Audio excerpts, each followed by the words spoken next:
하나님 말씀 봅니다. 로마서 14장 1절 말씀입니다. 신약성경 258페이지 로마서 14장 1절 말씀 제가 봉독해 드립니다. 믿음이 연약한 자를 너희가 받되 그의 의견을 비판하지 말라. 아멘.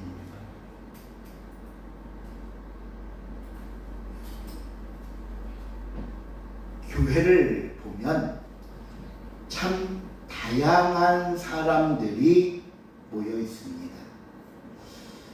나이로 보면 일반적으로 갓 태어난 신생아부터 연로하신 분들까지 함께 있고요. 또 학력이나 직업, 사회 경험도 다 다릅니다.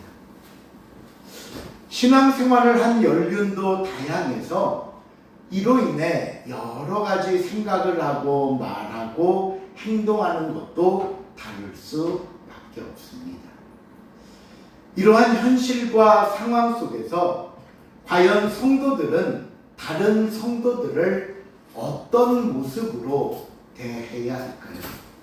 특별히 믿음이 연약한 사람들, 그리고 이제 막 신앙생활하는 새 가족들에게는 어떻게 우리가 다가가야 할까요?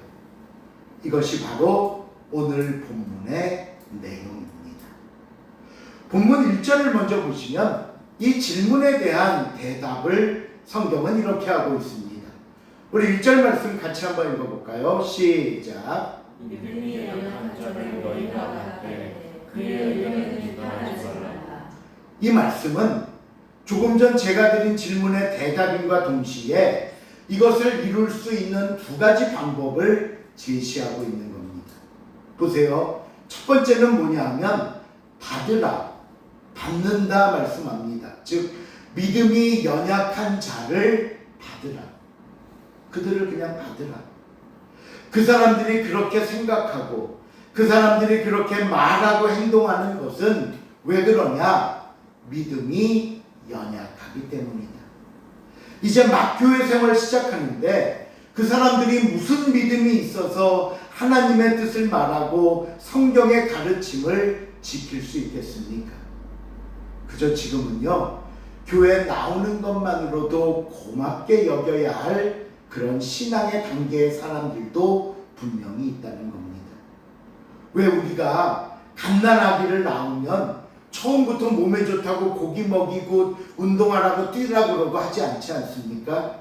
그저 하나씩 하나씩 성장과 그 발달 단계에 따라 가르치고 반복하고 훈련하고 때로는 기다리면서 성장할 수 있도록 도와주어야 하는 것처럼 이제 막 신앙생활하는 사람들, 또 아직 믿음이 연약한 성도들은 이런 영적인 갓난아이처럼 깨닫고 그대로 받아주라는 겁니다. 2001년도에 개봉한 영화니까 벌써 한 24, 5년 지났죠. 한국 영화 중에 여러분 그 닮아야 놀자라는 영화 기억나십니까? 네. 제 기억엔 박신양 씨도 나오고 이렇게 해서 내용인데 대략 내용을 보면 이렇습니다. 이제 조폭들이 어떤 일에 연루돼서 산사에 들어가 몸을 피하고 있으면서 그곳에 있던 승려들과 부딪히는 문제를 다룬 영화인데요. 거기 보면 이런 장면이 나옵니다. 이 승려들은 매일 사고치는 조폭들을 하루라도 빨리 사찰을 떠나기를 원하고, 조폭들은 조금이라도 더 머물러 있기를 원하자 이 주지스는 이 둘에게 시험 문제를 냅니다. 그 시험 문제는 뭐냐면 각각 큰 항아리 하나씩 주는데 다 밑에 구멍이 나 있어요. 그러면서 밑 빠진 독에 물을 채우라는 겁니다. 이 밑 빠진 독에. 처음에는 제가 그림이 조금 흐린데 밑에 구멍도 막아보려고 하고 온갖 방법을 써도 불가능한 겁니다. 구멍이 하도 크다 보니까. 그런데 조폭팀에서 답을 찾아냈는데 어떻게 하냐면 그 방법은 저렇게 항아리를 들고 그 사찰 안에 있는 연못에 가져다가 항아리를 연못에 던집니다. 그리고 연못에 들어가 항아리를 저렇게 꾹 누르니까 그 밑빠진 곳으로 물이 들어와서 결국 항아리가 물속에 잠기게 되면서 항아리에 물이 가득 채워지게 되는 겁니다. 결과는 조폭들의 승리로 끝나면서 사찰에 더 머물 수 있게 되었습니다. 하지만 이 결과에 승복하지 못하고 화가 난 한 승려가 주지승에게 가서 묻습니다. 아니 스님, 왜 이 승려들, 왜 이 조폭들을 받아주시는 겁니까? 그들이 여기서 사고치고 더 큰일을 저지르면 어떡합니까? 그러자 이 주지승이 뭐라고 대답했냐면요, 아까 밑빠진 독을 연못에 집어 던졌듯이 나는 그들을 내 마음에 던져 넣었다. 그랬더니 그들이 누구고, 그들이 무슨 잘못을 하고 어떤 실수를 해도 다 받아들이게 되더라. 여러분, 그저 받아들이는 겁니다. 내 마음속에 담는 겁니다. 그러면서 그들의 믿음이 성장할 수 있도록 계속해서 기도해주고 옆에서 가르쳐주면서 믿음의 본을 보일 수 있는 삶이 되는 것, 이것이 먼저 믿은 우리의 모습이라는 사실을 여러분 잊지 마시기를 바랍니다. 두 번째, 그들을 어떻게 대해야 합니까? 라는 대답에 아까 1절 하반절에 보니까 비판하지 말라라고 했습니다. 그들의 의견을 비판하지 말래요. 우리는 당연하게 여기고 우리는 분명하게 믿는 사실을 아직 믿음이 연약한 분들은 전혀 믿지 못하고 이해조차 하지 못하는 경우가 수없이 많습니다. 아니, 믿지 못하는 것까지는 처음이라 그럴 수 있다 여겨지는데 심지어 어떤 부분에 대해서는 성경이 틀렸다고 말하고요, 우리가 믿는 그 부분들이 잘못됐다고 이야기하기도 합니다. 아니, 사람이 죽으면 그만이지 무슨 천국과 지옥이 있느냐 말하기도 하고요. 아니, 천국에 간다면 우리 옛부터 나온 얘기 있잖아요. 권선징악. 착한 일 해야 천국 가는 거지. 아니, 그럼 예수만 믿는다고 천국 간다는 게 뭐 말도 안 되는 얘기냐. 오히려 그들은요, 우리에게 말도 안 되는 소리를 한다고 얘기하기도 합니다. 이렇게 때로는 의심하고 때로는 불신앙적으로 생각하고 말하는 것들에 대해서 무엇하지 말라? 비판하지 말라. 왜요?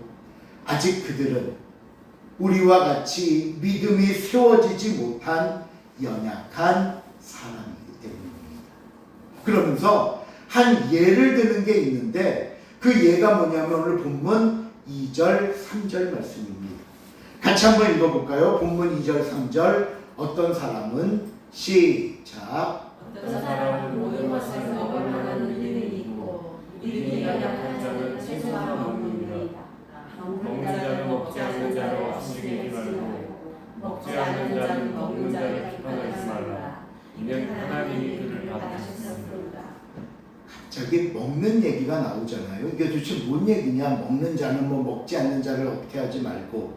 이거는 당시 고린도 교회에 있었던 일을 실제 예를 들어 설명하고 있는 겁니다. 이제 계속 오늘 본문 설교 뒤까지 계속 있는 먹는 얘기가 나올 거예요. 고린도 말씀을 가지고 오니까 먹는 것 잘 기억하고 들으셔야 됩니다. 자, 보시면 무슨 얘기냐면 고린도전서 8장에서 10장까지 말씀을 보면요, 당시 고린도 교회 성도들이 시장에서 파는 고기를 사서 먹는 것이 문제가 됐던 거예요. 아니, 시장에서 고기를 사 먹는데 왜 이게 문제가 되느냐? 당시 시장에 내다 파는 고기들은 먼저 우상에게 제물로 바쳤던 것들을 다시 시장에 내다가 팔았기 때문입니다. 그러니까 제물로 바쳤던 걸 판 거예요. 그러다 보니까 성도들이 생각하기에는 아니, 우상 앞에 드린 제사에 쓰인 고기를 먹으면 혹시 그 고기에 귀신이 붙어 있다가 내 몸에 들어오는 건 아니야? 라고 생각을 하는 겁니다. 왜 우리도 예전에 그 이웃집에서 뭐 고사떡이라고 가져오면 이것을 먹어야 되나 말아야 되나 받아야 되나 받지 않아야 되나 고민하는 그런 분들 얘기 들은 적 있습니다. 그러다 보니까 어떤 분들은 야 나는 괜히 그거 먹고 탈났어, 그러니까 이건 먹지 않아야 돼 말하는 분도 있고요. 그냥 떡인데 뭘 따지냐, 받아서 맛있게 먹으면 되지 말씀하는 분도 있었습니다. 자, 그럼 여러분, 바로 이런 문제가 고린도 교회 안에서 고기로 문제가 됐던 거예요. 그러면 여러분 생각은 어떠세요? 먹어야 될까요? 먹지 말아야 될까요? 과연 성경은 이에 대해서 뭐라고 결론을 내리느냐? 고린도전서 8장 4절에서 6절 말씀 한번 천천히 같이 읽어봅니다. 시작. 그러므로 우상의 재물을 먹은 일에 대하여는 우리가 우상은 세상에 아무것도 아니며 또한 하나님은 한 분밖에 없는 줄 아노라. 비록 하늘에나 땅에나 신이라 불리우는 자가 많으신가 많으시가 있으나 그러나 우리에게는 한 하나님 곧 아버지가 계시니 만물이 그에게서 났고 우리도 그를 위하여 있고 또한 한 주 예수 그리스도께서 계시니 만물이 그로 말미암아 우리도 그로 말미암아 있느니라. 한 곳만 더 보고 설명드릴게요. 고린도전서 10장 25절 26절 무릇 시작. 무릇 시장에서 하는 것은 양식을 위하여 묻지 말고 먹으라. 이는 땅과 거기 충만한 것이 주의 것입니다. 자, 이 고린도전서 나온 두 말씀을 보면 공통적으로 가르쳐 주시는 내용이 뭐냐면 세상에 많은 우상이 신이라는 이름으로 불리고 사람들이 그 앞에 절하고 섬긴다 하더라도 이 세상에 참된 신은 오직 누구? 하나님 한 분밖에 안 계십니다. 그러기에 우상에게 드려진 제물에 대해서도 뭐 그 제물에 귀신이 붙어온다든지 그 음식을 먹으면 탈이 나는 것 아닌가 하는 그런 생각 가질 필요 없고 모든 음식처럼 똑같이 먹어도 된다. 이게 성경의 가르침입니다. 먹어라. 그걸 왜 안 먹어? 그 맛있는 걸. 오히려 이거 먹고 탈나는 거 아니야? 고사떡이나 제사에 드렸던 거 먹고 잘못되는 거 아니야? 라고 이렇게 불안해하거나 겁내기보다는 내가 하나님의 자녀인데, 내가 최고의 하나님의 자녀인데 누가 나한테 감히 그래? 하면서 맛있게 음식을 먹는 사람이 더 믿음이 강한 자고 올바른 신앙의 지식을 가진 사람이라고 성경은 말씀합니다. 먹어도 됩니다. 먹는 게 더 믿음이 큰 겁니다. 그런데 한 가지 문제가 생겼어요. 무슨 문제냐면 분명히 성경도 그렇고 저도 먹어도 된다고 말씀드렸고 나도 먹는 것에 대해 조금 더 거리낌이 없습니다. 그런데 그 내 주변에 있던 어떤 믿음 연약한 사람이 내가 그 우상에게 바쳤던 고기를 먹는 것을 보게 된 거예요. 그러더니 그 사람이 아니 어떻게 그런 고기를 먹을 수 있어? 하면서 오히려 나를 이상하게 보고 저 사람 그렇게 고기가 먹고 싶나? 그렇게 고기를 좋아해? 재물까지 갖다 먹는 거야? 그리고는 내가 잘못한 거라고 막 주변 사람들한테 얘기하고 다니는 거. 저 사람 있잖아. 막 재물도 먹는다? 막 고기도 먹는 거 봤어. 라고 말하기 시작하더라는 거예요. 그러면 여러분 같으면 어떻게 하시겠습니까? 주변에 그 사람이 그렇게 말하고 다니고 나보고 잘못했다고 얘기할 때 어떻게 하겠냐는 거예요. 그것이 바로 오늘 제가 설교를 시작할 때 드렸던 믿음이 연약한 사람이나 의심하는 사람을 우리가 어떻게 대해야 하겠느냐에 관한 질문과 같은 겁니다. 자 보세요. 먹으면 된다고 했어요? 안 된다고 했어요? 먹어도 된다고 했어요.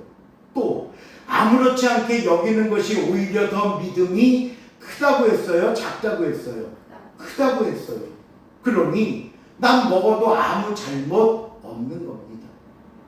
그래서 내가 그 사람을 향해 야, 너 알지도 못하면서 이렇게 믿음 없는 얘기를 해 라고 핀잔을 줄 수도 있겠죠.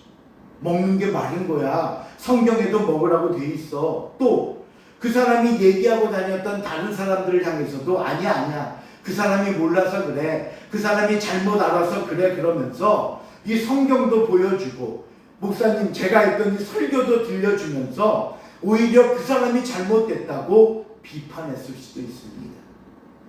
그런데 우리가 오늘 봤던 본문 1절에서 뭐라고 했죠? 믿음이 연약한 자를 받아야 하고 그의 의견을 비판하지 말라. 그러니 이 말씀에 대입하면 이런 것 같고 먹어도 된다는 말씀을 따르자니 저런 것 같고 이러지도 저러지도 못하는 난처한 상황에 놓이게 된 겁니다. 자, 그렇다면 이런 경우에는 이 고기를 먹는 문제를 어떻게 해결하면 될까요? 고린도전서 10장 28절 말씀 시작. 누가 너희에게 이것이 제물이라고 하거든 아니한 자와 그 양심을 위하여 먹지 마라.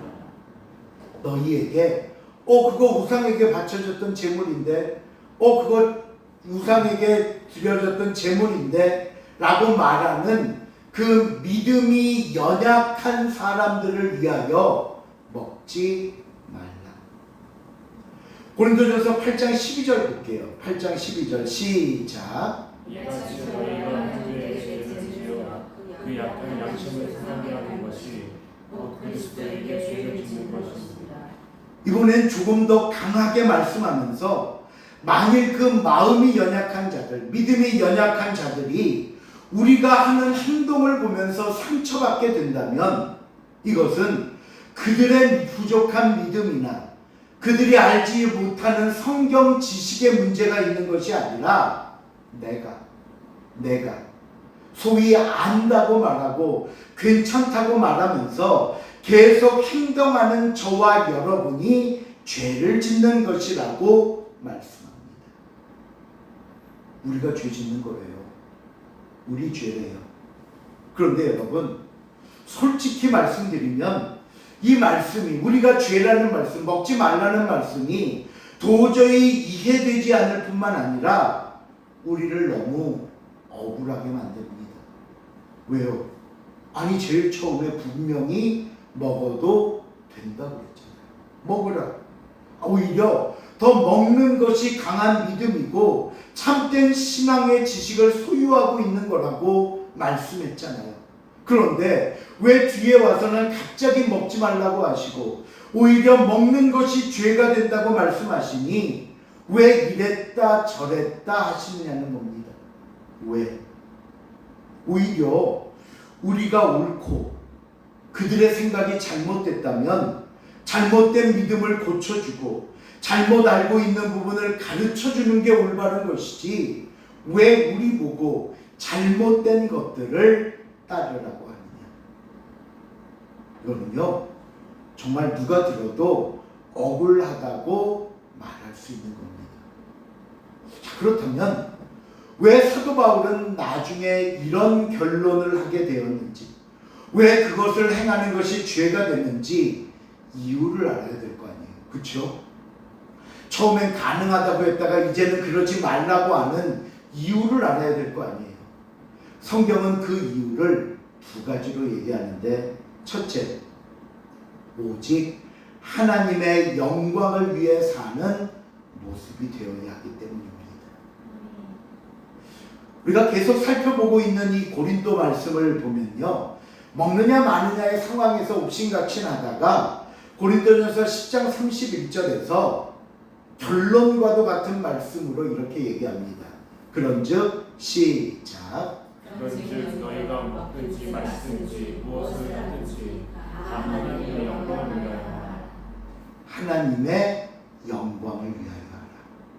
오늘 본문 7절 8절 읽어볼까요? 로마서 7절 8절 우리 중에 시작. 우리 중에 누구든지 자기를 위하여 사는 자가 없고 자기를 위하여 죽는 자도 없도다. 우리가 살아도 주를 위하여 살고 죽어도 주를 위하여 죽나니 그러므로 사나 죽으나 우리가 주의 것이로다. 나의 믿음이 옳습니다. 맞아요. 내가 알고 있는 성경 지식이 맞습니다. 먹어도 되고요. 먹으라고 했습니다.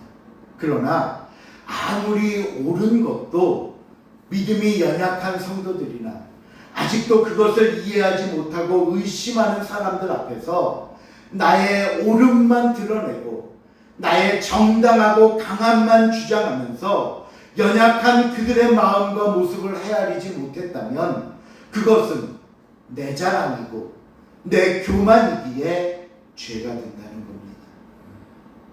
하나님의 영광을 위해서 한 것이 아니라 나를 위한 것이기 때문입니다. 그러기에 먹는 게 맞지만 먹어도 되지만 그것이 그 상황 안에서 그 연약한 사람 앞에서 정말 하나님의 영광이 되느냐 살펴보라는 거예요. 두 번째는요, 교회와 연약한 자들을 먼저 생각하는 것이 더 크고 강한 믿음이라고 말씀합니다. 고린도전서 10장 32절 33절 말씀 읽어봅니다. 시작. 너희에게나 헬라인에게나 하나님의 교회나 거치는 자가 되지 말고 나와 같이 모든 일에 모든 사람을 기쁘게 하여 자신의 유익을 구하지 아니하고 많은 사람의 유익을 구하여 그들로 구원을 받게 하라. 여기 보면 우리의 신앙생활 또는 교회 생활을 이야기하면서 거친다는 말과 유익이라는 말을 서로 대조해서 기록한 걸 기억하십시오. 우리는요, 누군가의 신앙에 거치는 걸림돌이나 피해를 주는 사람이 되어서는 안 됩니다. 오히려 그들을 돕고 그들과 함께 성장하며 성숙해 나아갈 수 있는 유익한 사람, 유익한 협력자가 되어야 합니다. 여러분, 믿음이 연약한 사람들, 새가족들에게는 더욱 그러합니다.